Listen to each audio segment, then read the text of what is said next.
ఉగ్రదాడి జరిగి రోజులు గడుస్తున్నాయి. మరి వాట్ నెక్స్ట్? ఈ దాడి చేసింది ఎవరు? వారెక్కడున్నారు? ఇప్పుడు కేంద్రం ఏం చేయబోతుంది? ఇలాంటి ప్రశ్నలన్నింటికీ ఆన్సర్ దొరికేలా పరిస్థితులు కనిపిస్తున్నాయి.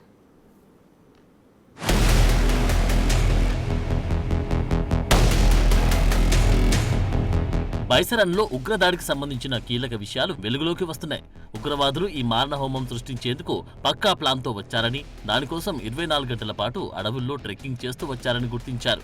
అంతేకాదు, ఈ దాడుల్లో 4 ఉగ్రవాదులు పాల్గొనగా అందులో 3 పాకిస్తాన్కు చెందిన వారు కాగా ఒకరు కాశ్మీర్కు చెందిన వ్యక్తి అని తేల్చారు.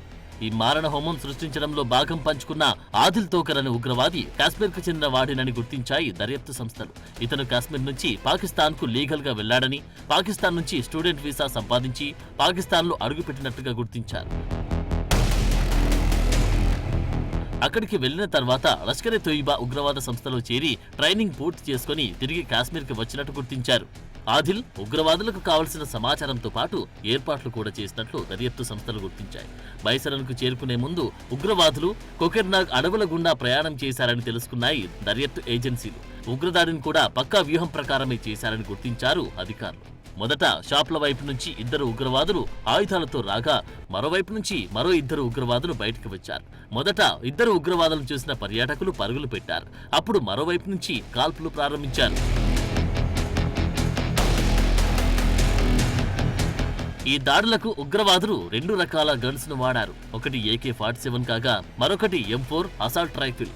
అక్కడ దొరికిన బుల్లెట్లు, మృతుల శరీరాల నుంచి తీసిన బుల్లెట్లను పరీక్షిస్తే ఇక ఉగ్రవాదులు స్థానికుడు ఫోన్తో పాటు మరో టూరిస్టు ఫోన్ను ఎత్తుకెళ్లారు.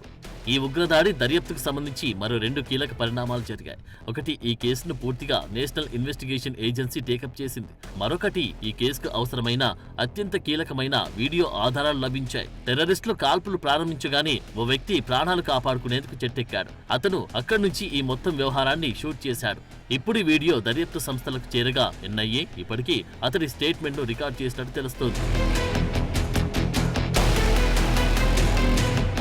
ఈ ఉగ్రదాడి తర్వాత భారత్ పాక్ మధ్య చెలరేగిన ఉద్రిక్తతలు ఇంకా కొనసాగుతున్నాయి.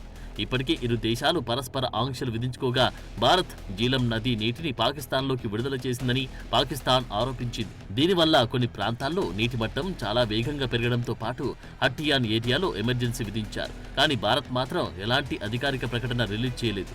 అయినప్పటికీ పాక్ బుద్ధి చెప్పి ఏ మార్గాన్ని వదిలిపెట్టేది లేదని కేంద్రం చెప్పకని చెబుతుంది.